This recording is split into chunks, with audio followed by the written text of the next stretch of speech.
Party के policy decision इस प्रकार के कार्यक्रम में डिक्लेयर नहीं होते हैं। आप भी जानते हो, मगर आपका पूछने का धर्म है, पूछना पड़ता है और निकल जाए तो हेडलाइन मिले, इसलिए पूछते हो। बिहार की राजनीति में एक बार फिर से उथल पुथल की खबर है और ऐसी भी चर्चा हो रही है, खासकर नीतीश कुमार को लेकर कि 2025 में नीतीश कुमार का क्या होगा। अब आप सोच रहे होंगे सबसे पहला सवाल यही कि आखिर नीतीश कुमार का 2025 में क्या कुछ होना है, इसकी चर्चा अभी से क्यों होने लगी। इसकी चर्चा इसलिए होने लगी है क्योंकि यहां पर अमित शाह ने जो एक बयान दिया, उसी के बाद से बिहार की राजनीति और दिल्ली के सियासत में भी इस बात की चर्चा तेज हो गई।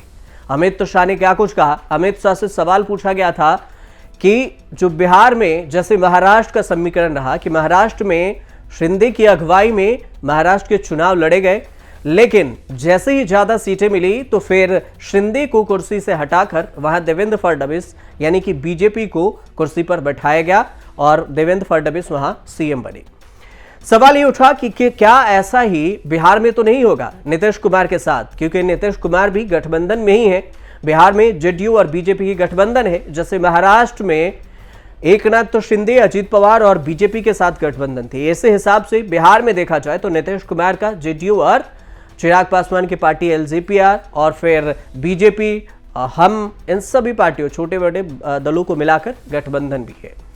चर्चा इसलिए तेज हो गई कि अमित शाह से जब सवाल पूछा गया कि क्या 2025 में अगर नीतीश कुमार की अगुवाई में आप चुनाव लड़ते हैं तो फिर सीएम कौन बनता है, सीएम कौन बनेगा अगर वहां पर नीतीश कुमार की अगुवाई में ही चुनाव लड़ेंगे। सारे सवालों का जवाब सिर्फ अमित शाह ने एक शब्द में दे दिया। अमित शाह ने कहा कि हम बैठकर तय करेंगे, पार्टी पार्लियामेंट्री बीच में बैठेगी और फिर पार्टी के बीच में जो बैठक होगी उसमें तय किया जाएगा कि आखिर सीएम कौन बनता है और नीतीश कुमार की अगुवाई में क्या कुछ होती है 2025 के समीकरण, और जब होगा तब हम आपको बताएंगे। अभी इस पर बताना वाजिब नहीं है। मुंबई से पटना मैसेज किया गया है क्योंकि पटना में अगले साल चुनाव है बिहार में, तो ऐसा तो नहीं कि नीतीश कुमार और जेडीयू को लगे कि लड़ेंगे तो साथ में, अभी हम मुख्यमंत्री हैं, बाद में बीजेपी गेम कर सकते। देखो भाई, आप कुछ भी करो, एनडीए में दरार नहीं आएगी, आप चिंता मत करो।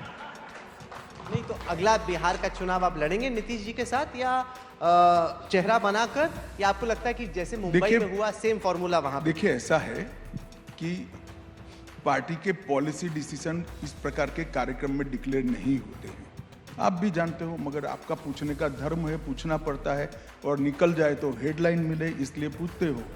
परंतु मैं डिसिप्लिन कार्यकर्ता हूं भारतीय जनता पार्टी का, ये पार्लियामेंट्री बोर्ड का अधिकार है, नीतीश कुमार जी की पार्टी का भी अधिकार है। सभी दल साथ में बैठकर हम तय करेंगे और तय करेंगे तब आपको बता भी देंगे। इतने से सवाल का जवाब था और अमित शाह के इसी बयान को लेकर बिहार से दिल्ली तक की सियासत में एक चर्चा का विषय बन गया कि नीतीश कुमार का 2025 में क्या होगा। लेकिन नीतीश कुमार कितने मजबूत हैं बिहार की राजनीति के लिए, यह किसी से छुपा नहीं है। 15 साल से ज्यादा वो सत्ता में बैठे हैं, कभी महागठबंधन में गए, कभी एनडीए के साथ मिलकर रहे, लेकिन सत्ता में जरूर उनकी पैठ बनी रही, कुर्सी पर टिके जरूर रहे।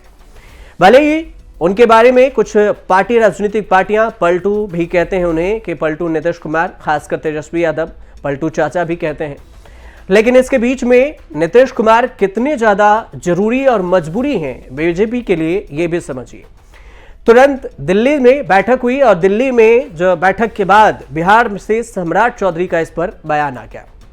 सम्राट चौधरी ने कहा कि ऐसी कोई दुविधा नहीं है और नीतीश कुमार की ही अगुवाई में बिहार में अगला विधानसभा चुनाव लड़ा जाएगा। इस पर सफाई देनी पड़ी।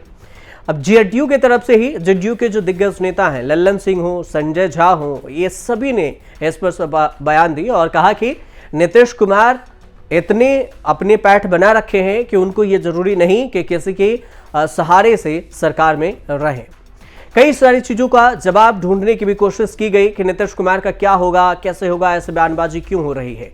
लेकिन इन सब के बीच में नीतीश कुमार का समीकरण समझना जरूरी था कि नीतीश कुमार का जो बीजेपी के साथ तालमेल है वो काफी पुराना भी है। और अगर यही देखें, पिछली बार जो विधानसभा चुनाव हुए थे उसमें तो जेडीयू को कम सीटें मिलने के बाद भी वहां सत्ता की कुर्सी पर नीतीश कुमार बैठे रहे।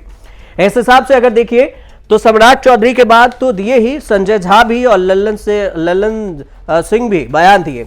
लेकिन बिहार में जब 2020 में चुनाव हुए थे तो उसमें नीतीश कुमार को केवल बिहार में एनडीए नेता के रूप में चुना गया था।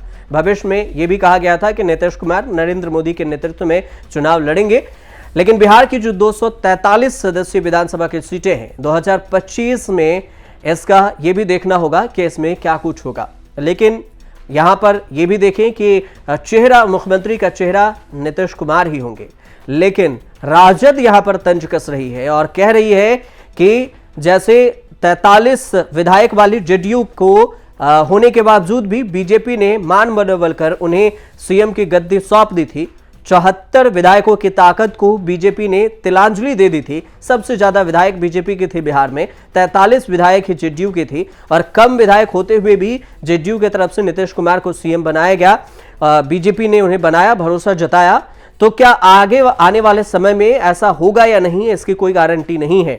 ये राजद का भी सीधा सीधा हमला है। भरोसे की बात हो रही है, लेकिन नीतीश कुमार को लेकर भरोसा है कि एनडीए से अलग होने के बाद वो कहीं जाएंगे या फिर नहीं, इस बात का भरोसा भी विपक्ष को नहीं हो रहा। अब ऑप्शन तलाशा जा रहा है तेजस्वी यादव की तरफ से। हालांकि एनडीए के बीच में जो भी चर्चा है उसके बीच में नीतीश कुमार को यह बखूबी पता है कि अगर एनडीए से अलग भी हुए तो इंडिया में उनके पास ऑप्शन है। ऑप्शन इसी वजह से क्योंकि अभी इंडिया को बनाने वाले भी, एक जगह सभी नेताओं को करने वाले भी नीतीश कुमार ही हैं। भले ही वो इंडिया से अलग हो गए हों, लेकिन तेजस्वी यादव भी एक तरह उनके तरफ देखा जा रहा है कि नीतीश कुमार आएंगे तो तेजस्वी यादव सहारा होंगे। लेकिन तेजस्वी यादव ने साफ कह दिया है एक तरफ से कि अब इंडिया में विकल्प नहीं होगा और नीतीश कुमार आए या फिर नहीं आए इससे फर्क नहीं पड़ने वाला। दूसरी जो रणनीति कहें या चर्चा कहें, इस बात को लेकर भी हो रही है कि कई अहम बैठक होने थे बिहार में और इन मौके पर नीतीश कुमार बीमार हो गए। कहा गया है कि नीतीश कुमार की तबीयत खराब है। तो इस सब बयानबाजी के बीच में अगर नीतीश कुमार की तबीयत को लेकर चर्चा है, अगर ये वाकई में है तब तो कुछ कहने की बात ही नहीं। लेकिन अगर कोई राजनीतिक समीकरण है और इसके बीच में नीतीश कुमार बीमार पड़े हैं तो सबसे बड़ा सवाल यही होगा कि क्या नीतीश कुमार कन्नी तो नहीं काट रहे हैं। इसी वजह से इस बात को समझना जरूरी है कि नीतीश कुमार के हर एक कदम पर अभी 2025 के विधानसभा चुनाव से पहले सबकी निगाहें टिकी होगी, वो चाहे बीजेपी हो या फिर आरजेडी हो, इंडिया गठबंधन के तमाम नेता हो या फिर जेडीयू के ही अपनी ही पार्टी में हो। हालांकि ये भी ध्यान दीजिए कि नीतीश कुमार की चाल को खुद नीतीश कुमार भी शायद नहीं समझ पाते हों कि सुबह किस पार्टी में और शाम को वो किस पार्टी में नजर आएंगे। ऐसी चर्चा इसलिए भी हो रही है कि कई बार उन्होंने पलटी मारकर ईस्ट से वेस्ट चले गए, एनडीए को छोड़कर इंडिया में गए, महागठबंधन में, महागठबंधन छोड़कर एनडीए में आए।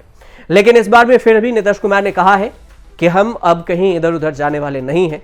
अब जाते हैं या फिर नहीं कि आने वाला वक्त ही बताएगा। जब 2025 के विधानसभा चुनाव होंगे, कुर्सी का खेल चलेगा कि कौन बैठेगा कुर्सी पर, किसे कितनी सीट मिलेगी। फिलहाल आप देखते रहिए न्यूज़ तक।